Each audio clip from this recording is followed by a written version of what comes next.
नमस्कार, आप देख रहे हैं के न्यूज। मैं हूं आपके साथ सोनी चौहान। जनहित में आपका स्वागत है। जनहित का रुख करेंगे, उससे पहले बड़ी खबर से आपको रूबरू करा दें। लखनऊ से अहम खबर सामने आ रही है।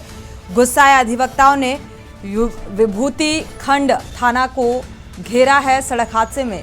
साथ ही अधिवक्ता की मौत से गुस्साए हैं ये अधिवक्ता और इसी को लेकर नाराजगी। पुलिस पर अधिवक्ताओं ने लापरवाही का आरोप लगाया है।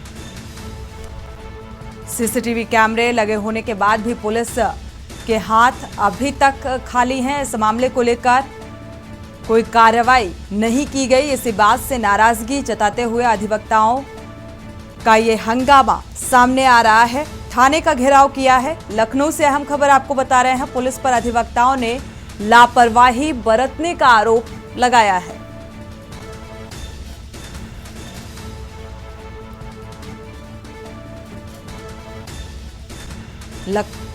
भारत सेठी इसी खबर पर जुड़े हुए हैं संवाददाता ज्यादा जानकारी के साथ। भारत, क्या जानकारी है इस संबंध में, जिस तरीके से अधिवक्ता की मौत के बाद ये नाराजगी निकलकर सामने आ रही है वकीलों की? देखिए, बिल्कुल बता दें कि विभूतिगंज थाने का घेराव कम से कम 700 से 800 की तादाद पे जो वकील है वो पहुंच गए हैं। उन्होंने विभूतिगंज थाने को घेर लिया है। उनका गुस्साए इसलिए है क्योंकि 2 दिन पहले सुनकर उनकी विभूतिगंज थाना क्षेत्र के अंतर्गत एक्सीडेंट में आज डेथ हुई। 2 दिन पहले घायल हुए और आज सुबह उनकी डेथ हो गई। जिसके बाद जो क्षेत्र में सीसीटीवी फुटेज लगे हुए थे, लेकिन पुलिस पर अधिवक्ताओं ने लापरवाही का आरोप लगाया कि क्षेत्र में सीसीटीवी फुटेज लगे होने के बाद भी जिसने एक्सीडेंट किया है, जिस गाड़ी ने, वो गाड़ी क्यों नहीं पकड़ी गई। उन्होंने इनफैक्ट ये तक बताया कि सफेद रंग की कार थी जिसने गाड़ी को टक्कर मारी है। पुलिस पर जो कार्यशैली पर भी सवाल खड़े किए कि आखिरकार 2 दिन बीत जाने के बाद भी क्यों ढीलापंथी पुलिस ढिलाई कर रही है, क्यों आखिरकार उस आरोपी को नहीं पकड़ी है। इसी को लेकर आज अधिवक्ताओं में गुस्सा हो। भरत, क्या इस हंगामे के बाद प्रशासनिक स्तर पर कोई आश्वासन मिलता हुआ नजर आ रहा है कि आखिर क्यों अब तक कार्रवाई नहीं की गई? मिल रही है। जैसे जैसे वकीलों की तादाद है वो विभूतिगंज थाने के बाहर पहुंची तो पुलिस हरकत में आई। जो अभी जो हम लोग को लेटेस्ट अपडेट मिला है, अब पुलिस उस जगह पहुंची है जहां पर ये हादसा हुआ था। जो अगल बगल के जो सीसीटीवी कैमरे अब खंगाल रही है और साथ ही साथ उनके साथ अभी वकील भारी तादाद में मौजूद है। यही अगर कार्य पुलिस पहले कर लेती तो शायद जितने भी वकील हैं थाने का घेराव ना करते। और इसी गुस्से को लेकर आज घेराव किया और उसके बाद पुलिस हरकत में आई। अब तो तमाम जो सीसीटीवी कैमरे हैं उसको पुलिस खंगाल रही है। जी शुक्रिया इस तमाम जानकारी को साझा करने के लिए। फिलहाल आपको बता दें कि 700 से 800 अधिवक्ता थाने का घेराव करने के लिए पहुंचे हैं और समय रहते अगर ऐसे मामले को लेकर गंभीरता बरती जाती, कार्रवाई की जाती तो ये नौबत सामने नहीं आती। आपको बता दें, सफेद रंग की कार, हालांकि सीसीटीवी में ये घटना कैद भी हुई, बावजूद इसके प्रशासनिक स्तर पर लापरवाही बरती गई और इसी लापरवाही के चलते ये नाराजगी अधिवक्ताओं की सामने आ रही है। सड़क हादसे में साथ ही अधिवक्ता की मौत से ये गुस्साए हैं अधिवक्ता और इसी को लेकर नाराजगी जाहिर कर रहे हैं प्रदर्शन के जरिए। हालांकि अब जो अपडेट सामने आ रहा है कि प्रशासनिक अमला घटनास्थल पर पहुंचा है और इस पूरे मामले की तफ्तीश में जुट गया है।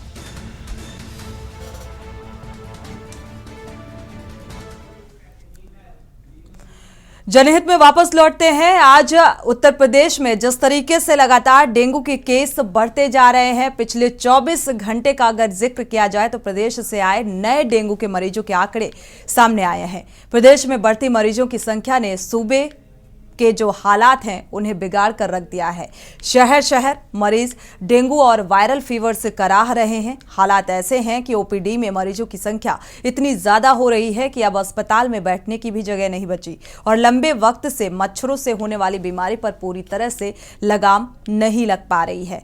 ऐसे में सवाल है कि हर साल सैकड़ों जाने लेने वाले जो मच्छर हैं, आखिर सर्दियां इसका कोई उचित इलाज कब होगा और क्यों नहीं किया जाता? लगातार जब मौसम में बदलाव देखने को मिलता है तो इस तरीके की जो बीमारियां हैं वो उसके आंकड़े बढ़ते जाते हैं। पहले आपको रिपोर्ट दिखाएंगे, इसके बाद इसी मुद्दे को लेकर चर्चा करेंगे।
तो उत्तर प्रदेश के जो आंकड़े सामने आ रहे हैं, इस लिहाज से अगर देखा जाए तो वाकई डेंगू के मरीजों में इजाफा और ये चिंता का विषय भी है और सवाल भी खड़े होते हैं कि आखिर क्यों समय रहते फॉगिंग नहीं की जाती है, एंटी लार्वा का जो छिड़काव है वो नहीं किया जाता है। और कई ऐसी तस्वीरें सामने आती है जहां पर लापरवाही के चलते भी मरीज दम तोड़ देते हैं। यानी कि पर्याप्त जो व्यवस्थाएं होनी चाहिए, जिनके दावे किए जाते हैं, वो व्यवस्थित नहीं होते और इसी के चलते मरीजों की जान चली जाती है। हमारे संवाददाता इसी मुद्दे पर जुड़े हुए हैं और साथ ही हमारे चिकित्सा अधीक्षक भी अजय शंकर त्रिपाठी भी इस चर्चा का हिस्सा हैं। आपका बहुत बहुत स्वागत इस चर्चा में शामिल होने के लिए। जयवीर मावी गाजियाबाद से संवाददाता जुड़े हुए हैं, राजू शर्मा मेरठ से, अनिल मीणा बुलंदशहर से जुड़े हुए हैं। पहले इन जगहों का जायजा ले लेते हैं। जयवीर मावी का रुख कर लेते हैं। गाजियाबाद में अगर बात की जाए जयवीर, तो लगभग डेंगू के कितने मरीज सामने आ चुके हैं, अगर आंकड़ों का जिक्र करें? 700 के आसपास जो आंकड़ा जैसा बताया जा रहा है, लेकिन जो सरकारी आंकड़ों की हम बात करें तो जैसा कि गाजियाबाद के मुख्य चिकित्सा अधीक्षक भक्तो शंकर ने बताया कि गाजियाबाद में रोजाना 10 से लेकर 15 डेंगू के मरीज रोज आ रहे हैं, जिनको लेकर तमाम तरह की व्यवस्थाएं गाजियाबाद प्रशासन दावा कर रहा है। गाजियाबाद में 65 के लगभग जो पीएचसी और सीएचसी हैं, उनमें हर जगह पर 5 बेड केवल डेंगू के मरीज के लिए आरक्षित किए गए हैं। जो सभी अस्पतालों में इस तरह की व्यवस्थाएं की गई है और जो आरडब्ल्यू हैं, जो स्कूल संचालक है, उनके साथ लगातार कोऑर्डिनेट किया जा रहा है और स्वास्थ्य विभाग की टीम उन लोगों के साथ लगातार जागरूकता अभियान चला रही है। साफ तौर पर उनका कहना है कि जो जागरूकता अभियान के दौरान कि जो बच्चे हैं, वो स्कूल जाने वाले जो बच्चे हैं, वो पूरे बाजू के कपड़े पहने, फुल ड्रेस पहने, जिससे कि मच्छर ना काटे। और एक अपील भी उन्होंने के न्यूज के माध्यम से करने की बात कही है। उनका साफ तौर पर कहना है कि जो के न्यूज के माध्यम से अपील की जाए, जो लोग हमारे जो दर्शक हैं वो इस चैनल को इस समय देख रहे हैं, उनसे अपील है कि जो जिस तरह उन्होंने छतों पर चिड़िया के लिए पानी के लिए तमाम बर्तन जो रखे हुए हैं, वो उनको हफ्ते में एक बार पूरी तरह से साफ करें, क्योंकि जो अगर उस बर्तन में जो डेंगू का जो अंडा है, जो मच्छर का जो अंडा होता है, अगर वो रुक जाता है तो 6 महीने में वो दोबारा डेंगू का मच्छर होता है। और वो लगभग जिस तरह बताया गया कि जो डेंगू का मच्छर वो केवल दिन में काटता है, तो कहीं ना कहीं सफाई को लेकर, जो व्यवस्था को लेकर, जो बर्तन जो पानी इकट्ठा होता है, जो साफ पानी होता है, उस साफ पानी को बदलते रहने की अपील यहाँ पर की गई है।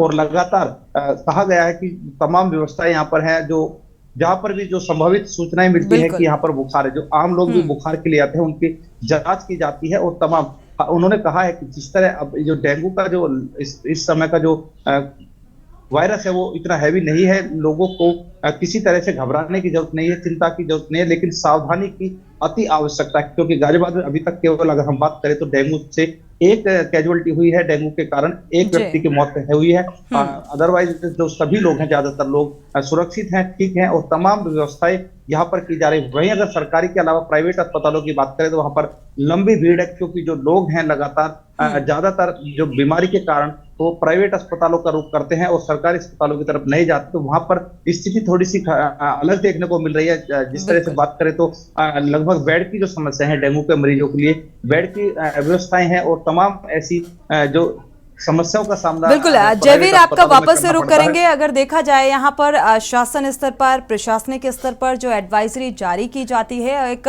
इसके अलावा भी एक व्यक्तिगत जिम्मेदारी भी ये बनती है कि अपने आसपास किस तरह से आप साफ सफाई रखें और उसके जरिए आप ऐसे बीमारियों से बच सकते हैं। डेंगू बदलते मौसम के साथ डेंगू का कहर जिस तरीके से देखने को मिल रहा है, व्यवस्थाओं को लेकर सवाल उठाए जा रहे हैं और दर्शकों की राय भी ऐसे मसलों को लेकर बेहद अहम हो जाती है। हमारे साथ मेरठ से राजू शर्मा जुड़े हुए हैं। एक बार मेरठ का रुख कर लेते हैं राजू शर्मा का। राजू शर्मा, अगर यहाँ पर डेंगू के मरीजों का जिक्र करें तो ये आंकड़ा लगभग कितना पहुंचा और अब तक कितनी मौतें हो चुकी हैं? हाँ बिल्कुल, देखिए सोनी, मैं आपको बता दूं कि मेरठ में भी जो डेंगू का डंक है वो लगातार लोगों के लिए मुसीबत बनकर सामने आ रहा है। लगातार मेरठ में भी डेंगू के जो मरीज है वो निकलकर सामने आ रहे हैं। प्रतिदिन की अगर बात करें तो 15 से 20 मरीजों का जो आंकड़ा है वो प्रतिदिन निकलकर सामने आ रहा है।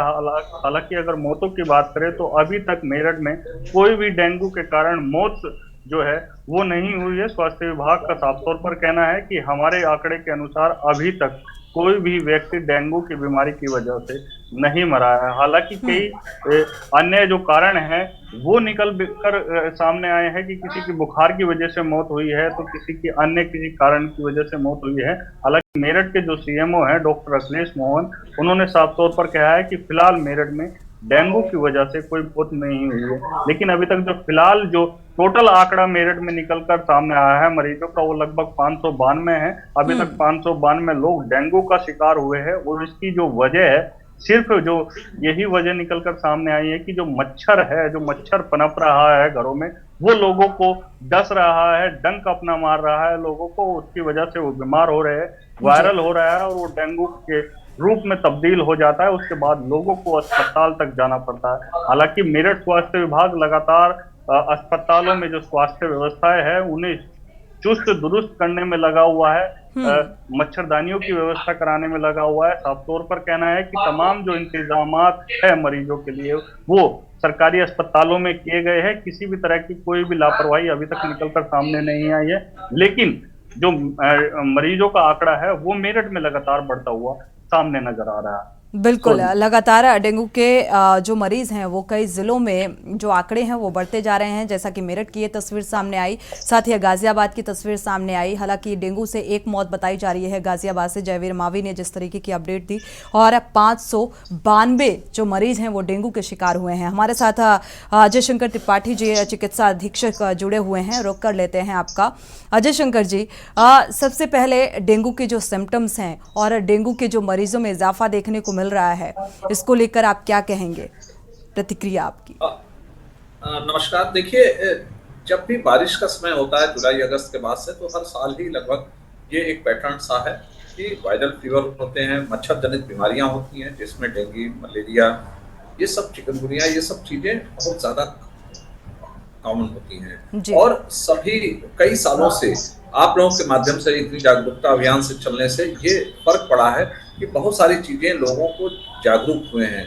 अब जैसे फुल आस्तीन का शर्ट पहनना, बाहर सुबह शाम में चूंकि मच्छर काटता है, तो इस तरीके से लोग अब काफी जागरूक हुए हैं। लेकिन अभी और उसकी कमी दिखती है कि बारिश के बाद से ही अगर हम अपने घरों में पानी इकट्ठा ना होने दे, आसपास पानी इकट्ठा ना होने दे, तो ये सब चीजें नहीं होंगी। लेकिन फिर भी अगर एक बार जब ये सब चीजें हो जा रही हैं, डेंगू हो जा रहा है या वायरल फीवर है, तो उसका हमको बचाव कैसे करना, और सरकारी अस्पताल पूरी तरीके से सक्षम है और बहुत ही अच्छे तरीके से इस बार हम लोग इसको डील कर रहे हैं। कहीं कोई पैनिक करने की जरूरत नहीं है। हर अस्पताल में सारी सुविधाएं उपलब्ध हैं। सारे अस्पतालों को आदेश आया था कि 20-20 बेड, 10-10 बेड अपने क्षमता के हिसाब से रिजर्व करें अगर कोई डेंगू का मरीज आता है। लेकिन अगर उससे ज्यादा भी मरीज आते हैं तो उसकी व्यवस्था करना हम लोगों का दायित्व है, और हम लोग कर भी रहे हैं। इसके बाद से हमें बचाव के तरीके, और इससे घबराना नहीं है। जैसे पहले के समय में 2-3 साल पहले की बात होती थी, तो प्लेटलेट 50,000 पे भी हम लोग के अस्पतालों में देखा जाता था कि लोग घबराकर एकदम आपत कर देते थे कि प्लेटलेट को चढ़ाना ही है, ट्रांसफ्यूज करना है प्लेटलेट के लिए। इस बार वैसी कोई समस्या नहीं हम लोग के सामने आ रही है। लोग जागरूक हुए हैं और डॉक्टरों पर विश्वास कर रहे हैं। प्लेटलेट डेंगू का इलाज नहीं है। प्लेटलेट चढ़वाना कतई अपनी ओर से प्रेशर नहीं डालना है कि घबराहट उससे नहीं होनी चाहिए। 15,000, 20,000 प्लेटलेट पे भी बड़े ही सुरक्षित तरीके से इस बार लोगों का ट्रीटमेंट हो रहा है, और कहीं कोई जरूरत नहीं हो रही है प्लेटलेट ट्रांसफ्यूज करने की। डॉक्टर्स जो पैरामीटर इसमें देखना होता है वो हिमेटोक्रिट है, ब्लड प्रेशर है, पल्स प्रेशर, ये सब चीजें वो डॉक्टर्स देखते हैं और बेहतर तरीके से बता सकते हैं। बहुत कम मात्रा में डेंगू शॉक सिंड्रोम के केसेस आते हैं जो खतरनाक स्तर के होते हैं। बाकी 99% बिल्कुल, ये तो लेकिन जो खतरनाक होते हैं कई बार स्वास्थ्य महकमे में उचित व्यवस्था ना होने के चलते या समय रहते उचित इलाज ना मिलने के चलते मरीजों की जान चली जाती है। अभी जैसा कि गाजियाबाद से हमारे संवाददाता जयवीर मावी ने जिक्र किया कि वहां पर डेंगू के एक मरीज की मौत हुई। देखा जाए तो अब जो स्वास्थ्य प्रबंधन है वो थोड़ा सा सतर्क नजर आ रहा है व्यवस्थाओं को लेकर। 5 बेड आरक्षित किए गए हैं, तो क्या ये सफिशिएंट होंगे जिस तरीके से ये आंकड़ा बढ़ता जा रहा है? मेरठ में 592 मरीज डेंगू के शिकार हुए हैं। देखिए, जो बेड आरक्षित की बात होती है ये शुरुआती दौर के लिए होता है। जैसे पीएससी पे है 5 बेड हो गया, लेकिन यदि आवश्यकता पड़ती है, हम लोग के यहाँ शुरू में कहा गया 10 बेड, अगर आवश्यकता पड़ेगी तो 20 बेड। हम लोग का पूरा अस्पताल पूरे सारे लोग इसमें जागरूक हैं। आज सारी चीजें रोक दी जाती हैं अगर कोई जरूरत ऐसी आफत आ जाएगी, लेकिन अभी ऐसी कोई पैनिक की स्थिति नहीं है कि हम लोग बहुत इसमें परेशान हो कि बेड नहीं है। बेड पर्याप्त मात्रा में हम लोग के अस्पतालों में उपलब्ध है।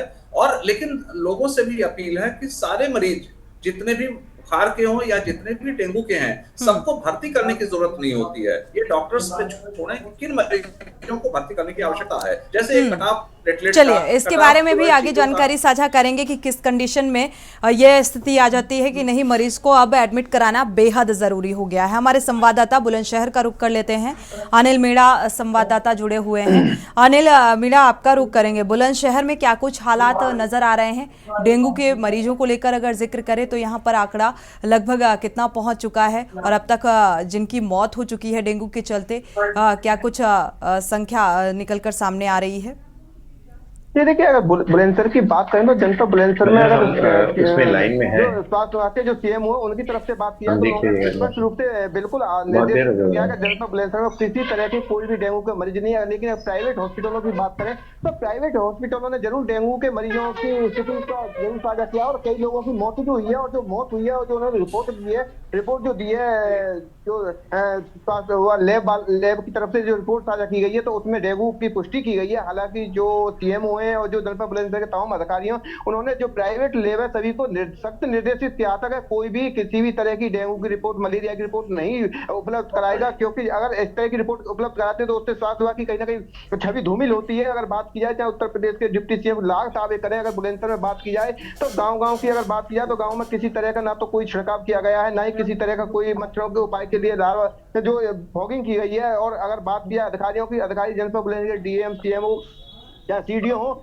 वो लगातार अधिकारियों को जो नीचे के स्तर के अधिकारी उनको निर्देशित तो कर रहे हैं। जो ग्राम स्तर की बात की है तो ग्राम स्तर पर प्रधान और सेक्रेटरियों के लिए निर्देश किए हैं कि गांव में जाके छिड़काव करें। अगर बात की जाए जबकि जनपद बुलंदशहर जो अधिकांश ग्रामीण क्षेत्र है, ग्रामीण क्षेत्र की बात की जाए खुद अगर बात की जाए तो लगातार गाँव में सैकड़ों मरीजों की तादाद में पड़े हुए हैं। और जो डॉक्टर है, जो प्राइवेट हॉस्पिटल है, वो लोगों को किसी की 15,000 प्लेट आ रही है, किसी की 20,000 प्लेट आ रही है, तो उसको लेकर 4-4, 5-5, 6-6 दिन भर्ती कर रहे हैं और उसमें से करीब 15,000 रुपए पर डे के हिसाब से अगर उससे उतारे जा रहे हैं। और सरकारी अस्पतालों की बात की जाए तो सरकारी अस्पतालों में किसी तरह की कोई सुविधा नहीं है, जिससे कि सरकारी अस्पताल में लोग मरीज को नहीं ले जा पाते हैं और नहीं ले जाने के कारण ही उनके लिए लगातार काफी जो महंगा इलाज साबित होता है। और कुछ इलाज ऐसा भी होता है कि इलाज के बाद लाखों रुपए लोग खर्च कर देते हैं उसके बाद भी, लेकिन शायद जो मरीज है उसकी मौत हो जाती है। बिल्कुल, देखा जाए तो जो दावे किए जा रहे हैं कि सरकारी अस्पतालों में उचित व्यवस्था की गई है, इलाज समय रहते और सही तरीके से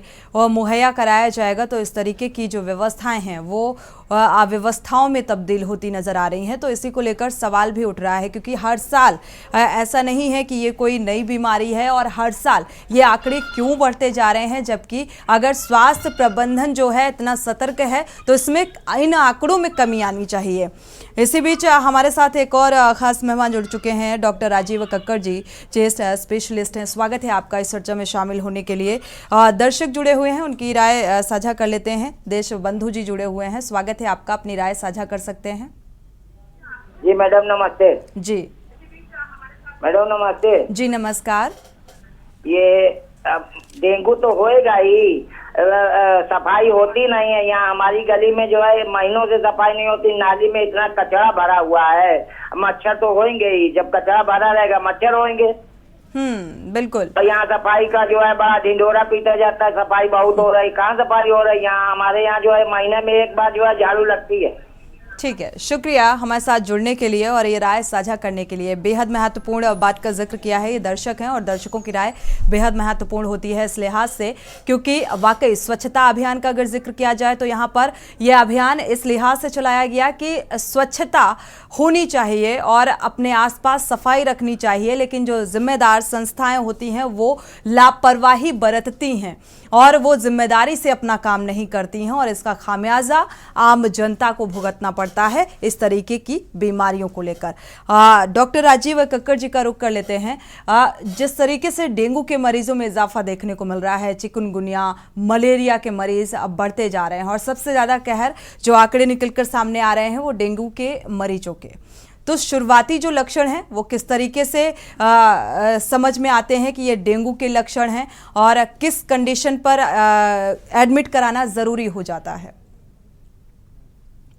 डॉक्टर साहब ने कहा है, बिल्कुल सही है कि बरसात के बाद में विशेष तौर पे इन मौसम में डेंगू के इन्फेक्शन काफ़ी हो जाता है। It is a viral infection जो कि मॉस्किटो के काटने की वजह से होता है।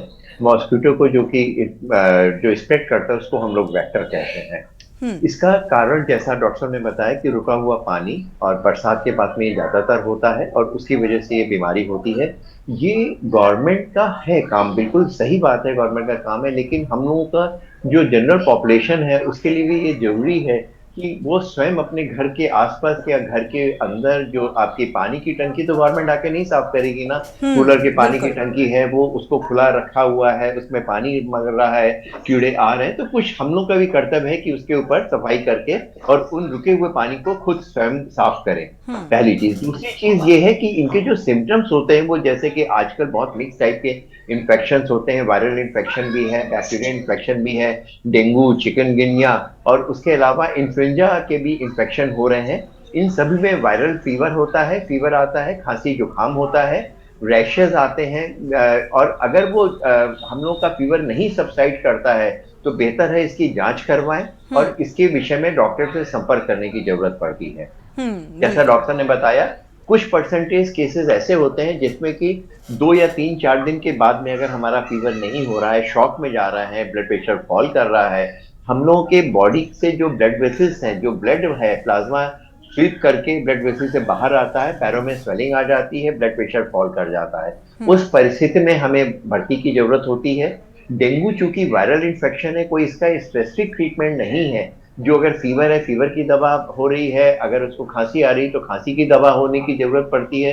ये एंटीबायोटिक से नहीं ठीक होता है। ज्यादातर अगर हमें फ्लूइड की कमी है तो फ्लूइड को सप्लीमेंट करने के लिए बेसिक ट्रीटमेंट अगर हमारा ज्यादातर घर में हो जाता है। अगर हमारी प्लेटलेट फॉल भी करती है, कभी कभी जैसा कि लोगों में पैनिक होता है कि साहब हमें प्लेटलेट चढ़ा दिए, 50,000 हो गया है, 30,000 हो गया है, लेकिन अगर कोई सिम्टम्स नहीं है तो हमें प्लेटलेट की जरूरत नहीं पड़ती है।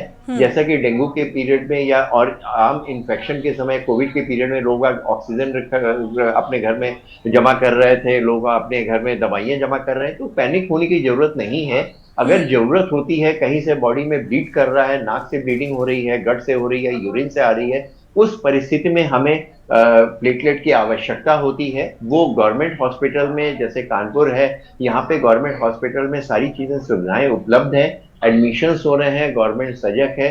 अभी हमारे घर के पास में भी किसी को डेंगू हो गया था, तो वहां पे 2 या 3 बार गवर्नमेंट के आदमी आकर के पूरे एरिया को सर्वे करा उन्होंने, और वहां पे कहीं पे कोई पानी खट्टा तो नहीं है, वहां इंस्पेक्शन करा, पेशेंट को फॉलो कर रहे हैं। तो ऐसा नहीं है कि सरकारी अस्पताल में काम नहीं हो रहा है। सरकारी अस्पताल में हम लोगों ने देखा कि 80%, 90% जो केसेस हैं सरकारी अस्पताल में जाते हैं, वो अपने समय से स्वयं काम करते हैं। और ऐसा है, जो गवर्नमेंट डॉक्टर्स भी बहुत अपने में सक्षम है और बहुत अच्छा गवर्नमेंट जो है वो पूरा तरह से, कोई भी गवर्नमेंट हो, किसी भी गवर्नमेंट हो, गवर्नमेंट हमेशा चाहती है कि हमारे लोग स्वस्थ रहें। सरकारी डॉक्टर बहुत अच्छे से काम कर रहे हैं, प्राइवेट और सरकारी दोनों डॉक्टर्स अच्छे से काम कर रहे हैं और वहां पे सफाई रखी जाती है। लेकिन हम लोग का भी कर्तव्य है कि उसको स्वयं उसकी सफाई के ऊपर ध्यान दें। तो इनके सिम्टम्स को हम लोग ध्यान दें, पैनिक ना हो, स्वयं लोग जाकर के दवा की दुकान में इलाज ना करें। जो बहुत काढ़ा पीना या कोई चीजें हैं अननेसेसरी, वो चीजों को उपयोग ना करें जिसमें प्लेटलेट बढ़ जाती हो। प्लेटलेट स्वयं अपने आप बढ़ जाती है और अगर इसके सिम्टम्स आ रहे हैं तो डॉक्टर से परामर्श करके ही एडमिशन हो। बहुत ज्यादा हर मरीज को एडमिशन की जरूरत नहीं है, लेकिन अगर कंट्रोल नहीं है तो फौरन डॉक्टर से, स्पेशलिस्ट से मिलने की जरूरत है। बिल्कुल, दावे शासन स्तर पर स्वास्थ्य व्यवस्थाओं को चुस्त दुरुस्त करने के किए जा रहे हैं, लेकिन अगर स्वास्थ्य प्रबंधन में उचित व्यवस्थाएं और ऐसी उचित व्यवस्था मुहैया कराई गई है, इसके बावजूद भी इन आंकड़ों में कमी नहीं आ रही है, क्योंकि ये आंकड़े बढ़ते जा रहे हैं। चाहे डेंगू के मरीजों का जिक्र करें और तमाम वायरल भी, इस बीच वायरल इन्फेक्शन का भी खतरा बहुत ज़्यादा बढ़ गया है। मौसम के बदलाव के साथ ये भी तेज़ी के साथ फैल रहा है। एक बार रुख गाजियाबाद का कर लेते हैं, जयवीर मावी का। जयवीर, अगर देखा जाए यहाँ पर जो स्वास्थ्य व्यवस्थाओं का अगर जिक्र किया जाए तो क्या कुछ हालात नज़र आ रहे हैं या फिर मरीजों को जद्दोजहद करनी पड़ रही है?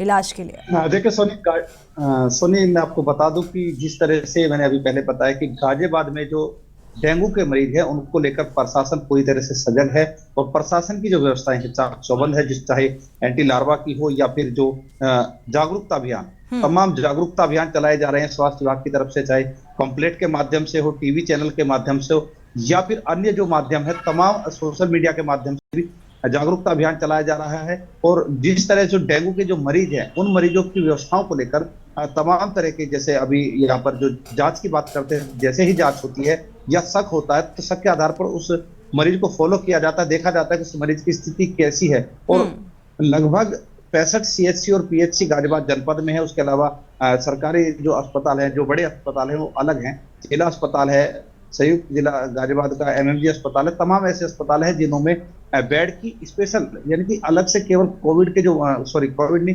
डेंगू के जो मरीज हैं उन मरीजों के लिए अलग से व्यवस्था की गई है, रिजर्व बेड रखे गए हैं। और जैसे ही कोई मरीज लगता है कि उसको समस्या है, भर्ती करना होता है, तो उसको तमाम सुविधाएं यहाँ पर दी जा रही है। और जो मरीज है उसके आसपास जो लोकेशन मिलती है वहां पर इस पे दवाई छिड़की जाती है। नगर निगम की टीम, नगर पालिका की टीम सबसे कोऑर्डिनेट है और जिलाधिकारी गाजियाबाद इस मामले पर विशेष निगाह रखे हुए हैं। उनका साफ तौर पर कहना है कि किसी भी तरह से गाजियाबाद में डेंगू के मरीजों के साथ ये डेंगू से कोई नुकसान नहीं होना चाहिए। हालांकि जनपद में एक मौत डेंगू से हो चुकी है। बिल्कुल जयवीर, जैसा कि आप बता रहे हैं तो शासन स्तर पर सतर्कता बढ़ती जा रही है ऐसी बीमारियों को लेकर। जिस तरीके से व्यवस्थाओं का आप जिक्र करते हुए नजर आ रहे हैं, बुलंदशहर का एक बार रुख कर लेते हैं। अनिल मीणा हमारे संवाददाता जुड़े हुए हैं। अनिल, अगर देखा जाए यहाँ पर मरीजों को क्या दिक्कतों का सामना करना पड़ रहा है, शासन और प्रशासनिक स्तर पर क्या तैयारियां चाक चौबंद की गई हैं, ऐसी बीमारियों को लेकर स्वास्थ्य प्रबंधन पूरी तरीके से तैयार है?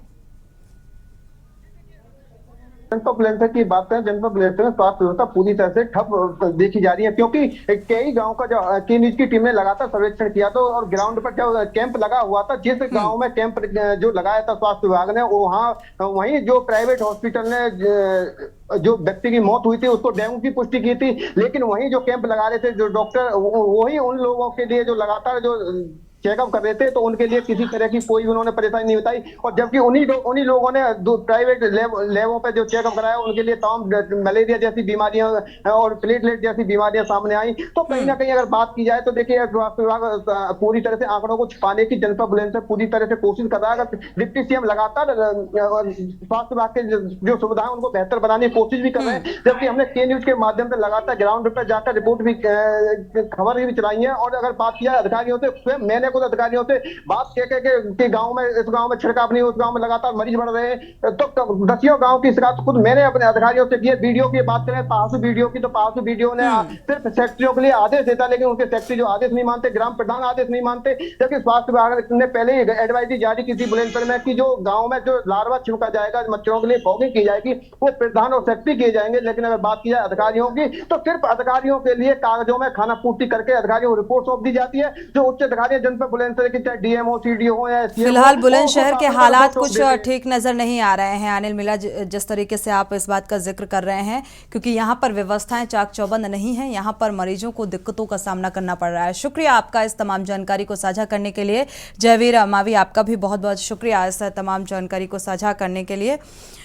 जाहिर सी बात है, जो सतर्कता, जो व्यवस्थाओं का दावा किया जाता है, वो फिलहाल कई जिलों से ऐसी भी तस्वीरें सामने आती हैं कि व्यवस्थाएं चाक चौबंद हैं, लेकिन कई जगहों से ऐसी भी तस्वीरें सामने आती हैं, जैसा कि बुलंदशहर का जिक्र किया गया, कि यहां पर जो स्वास्थ्य प्रबंधन है वो पूरी तरीके से लापरवाह है। लगातार हम जिक्र कर रहे हैं क्योंकि साल दर साल जो डेंगू के मरीज हैं, इनका आंकड़ा बढ़ता जा रहा है बजाय कम होने के। और कई बार जो एक लापरवाही भरी तस्वीर सामने आती है स्वास्थ्य प्रबंधन की, शासन स्तर से पहल की जा रही है, बेहतर पहल की जा रही है और ये दावा भी किया जाता है और निरीक्षण भी होते हैं, जायजा भी लिया जाता है स्वास्थ्य व्यवस्थाओं को लेकर, लेकिन फिर भी लापरवाही भरी तस्वीरें सामने आ जाती हैं। जनहित में इन्हीं आंकड़ों को लेकर हम चर्चा कर रहे हैं कि आखिर इसका शर्तिया इलाज क्या है। डॉक्टर हमारे साथ लगातार जुड़े हुए हैं।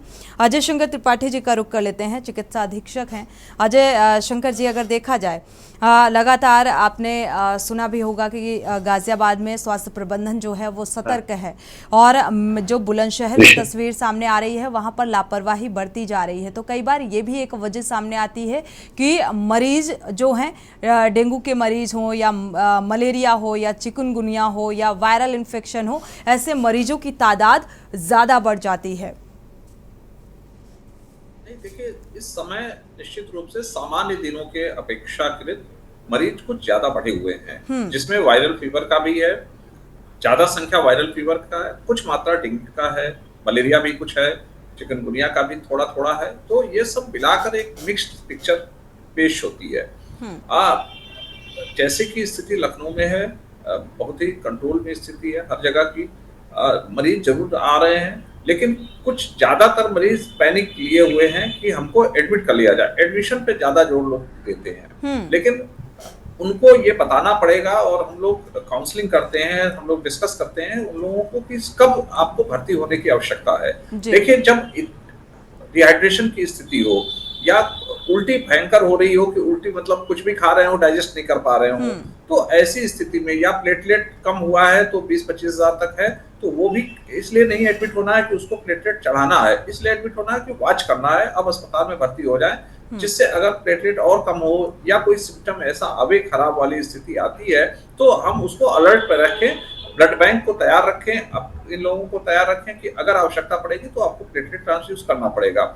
इसके अलावा अस्पताल में डिहाइड्रेशन के लिए फ्लूइड मैनेजमेंट और ये सब प्रॉपर तरीके से हो जाता है, लेकिन केवल फीवर के लिए जब फीवर और अच्छी बात ये है कि जब फीवर ज्यादा रहता है उस समय प्लेटलेट गिरता भी नहीं है। प्लेटलेट गिरता तब है जब फीवर ठीक होने लगता है, उसके बाद से प्लेटलेट में बहुत तेजी से गिरावट आती है। तो पेशेंट अगर पहले दिन से ही अगर एडमिट होने के लिए तैयार है और जिद करता है कि हमको एडमिट कर लिया जाए 2-3 दिन में, तो वो भी सही नहीं होगा। इसको डॉक्टर के ऊपर छोड़ देना चाहिए, दिखाना जरूर चाहिए चिकित्सक के पास, पीएससी, सीएससी या जिला अस्पताल में अपने जरूर चिकित्सक से संपर्क कर लेना चाहिए 1-2 दिन के अंदर ही।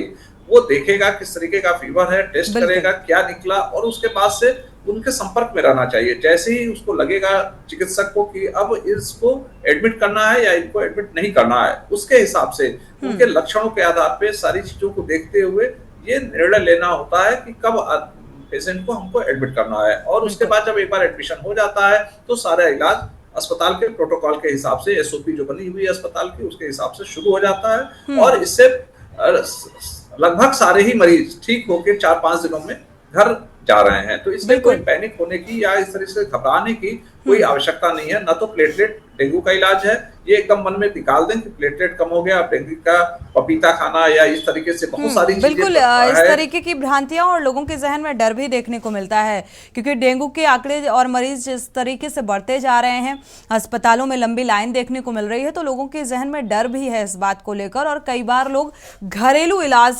करने लग जाते हैं। एक बार रुक कर लेते हैं, डॉक्टर राजीव कक्कड़ जी जुड़े हुए हैं हमारे साथ। क्या एहतियात बरतने की ज़रूरत होती है, क्या सावधानियां बरतनी चाहिए इन वायरल इन्फेक्शन से बचने के लिए, ख़ासतौर पर डेंगू से बचने के लिए अगर देखा जाए, क्या प्रोटेक्शन, क्या प्रिकॉशंस लेने चाहिए? और कई बार लोग घरेलू उपचार जो करते हैं, देखा जाए कि कई बार सुना होगा आपने पपाया का जूस, पपाया के पत्ते का जूस लोग खुद से ही मतलब डॉक्टर बन जाते हैं और इस तरीके का ट्रीटमेंट लेने लग जाते हैं। एक दर्शक हैं इसी बीच, उनकी राय पहले साझा कर लेते हैं, इसके बाद आपका रुख करते हैं। गिरीश शुक्ला जी जुड़े हुए हैं, स्वागत है आपका गिरीश जी, अपनी राय साझा कर सकते हैं। बताना चाहता हूँ कि डॉक्टर तो बहुत हैं, देश में हैं, जगह जगह डॉक्टर हैं, लेकिन सबकी काबिलियत अलग अलग है, सबकी प्रैक्टिकल क्षमता अलग अलग है। मैं सरकार से अनुरोध करता हूँ, जिले में जो सबसे काबिल डॉक्टर हो उसको कंट्रोलिंग मैनेजर बना दें जिले में, और वीडियो कॉन्फ्रेंस सब डॉक्टर उसको रिपोर्ट करेंगे, वो बताएगा कि आप क्या कैसे मरीज आ रहे हैं और क्या आप कर रहे हो, क्या दवाई देनी है, वो वहाँ से बताएगा और जाके रिपोर्ट एक आधी चेक करेगा और सलाह देगा, क्योंकि सब डॉक्टर काबिल नहीं है, सभी कंपाउंडर और नर्स भी काबिल नहीं है। दूसरी बात, जितने कूलर लगे हैं देश में गांव गांव, सब खुलवाए, बंद करवाए और हटवाए, कूलर खुलवाए सरकार। और दूसरी बात ये, पैरों में मोजे पहन के रहना, जूते पहन के रहना, हम चाहे जो काम करें, देहात में करें, शहर में करें, हम पैरों में जूते मोजे पहन के ही करें। फिलहाल लोग अवेयर भी हैं, क्योंकि डेंगू और कोरोना ने काफी कुछ सिखा दिया है लोगों को। शुक्रिया हमारे साथ जुड़ने के लिए। अगले दर्शक जलीस खान जी जुड़े हुए हैं, स्वागत है आपका, अपनी राय साझा कर सकते हैं जलीस जी। चलिए, संपर्क टूट गया है, वापस से जुड़ेंगे तो ज़रूर राय आपकी साझा करेंगे। डॉक्टर राजीव कक्कड़ जी, आपका रुख करेंगे। आपसे हमारा सवाल था, अनम्यूट कर लीजिए सर। बिल्कुल सही बात है कि किसी भी बीमारी को रोक लेना सबसे ज्यादा महत्वपूर्ण होता है। जैसे कि बताया, इसका मुख्य कारण मच्छर हैं जो कि बरसात के बाद हो रहे हैं। तो सबसे पहली चीज है, घर के आसपास हम लोग पानी को इकट्ठा ना होने दें। जहां पानी इकट्ठा है वहां पे कुछ केमिकल डाल करके अगर कोई लार्वा है तो उसको खत्म करें। अगर वहां पे गवर्नमेंट के अथॉरिटीज नहीं आई हैं, बहुत है गवर्नमेंट अथॉरिटीज को सब जगह एक गली में जाने के लिए, अगर वहां पे है और उस एरिया में अगर कोई डेंगू का पेशेंट है तो उसको रिपोर्ट करें। जहां पे वाटर कलेक्टेड है और वहां पे नाली में पानी भरा हुआ है तो गवर्नमेंट अथॉरिटीज को इन्फॉर्म करें, वो आकर के क्लीन करेंगी। और स्वयं अपने घर या घर के आसपास जहां आप स्वयं इसको ठीक कर सकते हैं, अपने घर में आकर के गवर्नमेंट के कोई लोग आकर के आपकी पानी की टंकी तो नहीं ठीक करेंगे। तो उस समय पानी की टंकी है, कोई कंटेनर है, पुराने टायर रखे हुए जिससे पानी इकट्ठा है, उसको खत्म करने की कोशिश करें। अपने, जैसा कि आपके एक दर्शक ने भी कहा, अपने कपड़े पूरे पहन कर रखें, कवर्ड पोर्शन रखें जिससे कि आपको मॉस्किटो बाइट ना हो। वायरल इन्फेक्शन है लेकिन स्प्रेड आपका करता है एक मॉस्किटो से दूसरे मॉस्किटो, एक मच्छर के द्वारा होता है। अगर किसी को घर पे मरीज है तो उसको कवर करके रखें, उसको मच्छरदानी के अंदर रखें जिससे कि उसके द्वारा काटे हुए मच्छर से दूसरे को इन्फेक्शन ना फैले। बाकी अभी तक जैसा कि हम लोगों ने चिकनगुनिया मतलब ज्यादातर वायरल इन्फेक्शन में देखा कि खांसने के द्वारा एक से दूसरे में फैलता है, ये मच्छर के काटने से है। अगर मच्छर को ही हम स्टॉप कर देंगे और डेंगू के मरीज को कवर करके रखेंगे तो इसका स्प्रेड हम लोग रोक सकते हैं। जैसा डॉक्टर साहब ने बताया कि फौरन हर मरीज को हॉस्पिटलाइज करने की जरूरत नहीं पड़ती। वार्निंग साइंस जो है, ब्लड प्रेशर फॉल करना, रैशेस के साथ में ब्लीडिंग होना, मरीज गफलत में चला जाता है, इस परिस्थिति में ही डॉक्टर को एडमिट करने के, डॉक्टर सलाह के बाद में एडमिशन की जरूरत पड़ती है, ज्यादातर नहीं पड़ती है। जहां तक घरेलू नुस्खे की है, हर घरेलू नुस्खे में कुछ जरूरत ज्यादा है। जैसे कोविड पीरियड में हम लोग देख रहे थे कि एक बार दिन में 10-10, 12 बार लोग काढ़ा का इस्तेमाल कर रहे थे, गला जल गया, पेट में एसिडिटी हो रही है, तब भी करते जा रहे हैं। कितने पोर्शन में क्या चीज मिलाना है क्या नहीं मिलाना है हम लोग को नहीं मालूम है। इस बात का बहुत जरूरी है कि हम लोग घरेलू नुस्खे तो करें लेकिन केवल उनके ऊपर ना पड़े, डॉक्टर की सलाह लें। तीसरी चीज ये होती है कि हम लोग को मॉस्किटो कंट्रोल करने के लिए मॉस्किटो रिपेलेंट्स या जो इंसेक्टिसाइड्स वगैरह का उपयोग करना है, वो इस बात का ध्यान रखें कि घर में छोटे बच्चे हैं, अगर हम उनको मॉस्किटो रिपेलेंट या केमिकल का उपयोग कर रहे हैं, क्या वो सांस के पेशेंट तो नहीं है। अगर सांस के पेशेंट हैं, बुजुर्ग हैं, प्रेगनेंसी है किसी लेडी को, उस परिस्थिति में अगर हम लोग उन केमिकल का उपयोग करेंगे तो वो केमिकल जो मच्छर मार सकता है वो आपके फेफड़े में जाकर के आपके अटैक को, सांस के अटैक को प्रेसिपिटेट कर सकता है। तो इस बातों का ध्यान रखें, हर चीज को बैलेंस करने की जरूरत है। बहुत ज्यादा, जैसे डॉक्टर साहब ने बहुत सही बताया कि अननेसेसरी बहुत पैनिक होकर के हॉस्पिटलाइज होने की जरूरत नहीं है और बहुत ज्यादा घरेलू नुस्खे पे पड़ रहे हैं और पेशेंट डिटेरियोरेट होता बिल्कुल, अगर घरेलू नुस्खे का उपयोग किया जा रहा है तो उसमें भी डॉक्टरी सलाह जो है वो बेहद जरूरी हो जाती है। हमारे साथ इसी बीच जलीस खान जी जुड़े हुए हैं। दर्शक, स्वागत है आपका, अपनी राय साझा कर सकते हैं।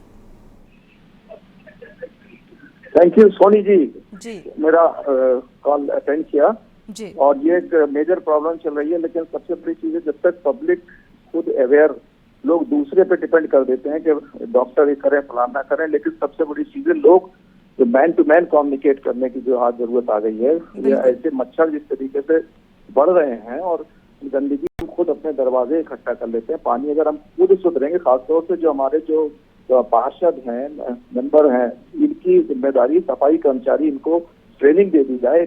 सुबह जब झाड़ू लगाने जाते हैं तो कम से कम एक नॉक करके बता दे भैया तो पानी से बचाव करिए, गंदा पानी न एकत्र होने दें। और ये भी सही है कि जो देसी नुस्खे हैं, मैं खुद अपना अनुभव बता रहा हूँ कि जो डॉक्टर, हो सकता है आई में साउंड रॉन्ग तो मैं गलत कह रहा हूँ, लेकिन जो पपीते का पत्ता वगैरह, अच्छे डॉक्टर, एक्सपर्ट डॉक्टर जो 50 ईयर्स के बाद रिटायर हुए, उन्होंने भी इस चीज को एडवाइस किया था और उससे बिल्कुल, अगर आप मेडिकल ऑब्जर्वेशन में रहते हैं तो कई बार वो आजकल पिल्स भी आपको अवेलेबल हैं जो डॉक्टर की तरफ से ही दी जाती हैं। शुक्रिया आपका हमारे साथ जुड़ने के लिए और राय साझा करने के लिए। दर्शक अवेयर भी हो चुके हैं। आप दोनों मेहमानों का इस चर्चा में शामिल होने के लिए बहुत बहुत शुक्रिया। देखा जाए तो शासन और प्रशासनिक स्तर पर तो सतर्कता बरतने की ज़रूरत है ही, लेकिन और स्वास्थ्य व्यवस्थाओं को भी चुस्त दुरुस्त करने की और ज़्यादा ज़रूरत है। लेकिन इसके साथ साथ समाज में रह रहे हर व्यक्ति को अवेयर रहने की ज़रूरत है, अपने आसपास साफ सफाई रखने की ज़रूरत है, ताकि ऐसे वायरल इन्फेक्शन और डेंगू के खतरे से अपने आप को आप बचा सके। इसी के साथ जनहित में फिलहाल बस इतना ही। आगे खबरों के लिए आप देखते रहिए के न्यूज़ इंडिया।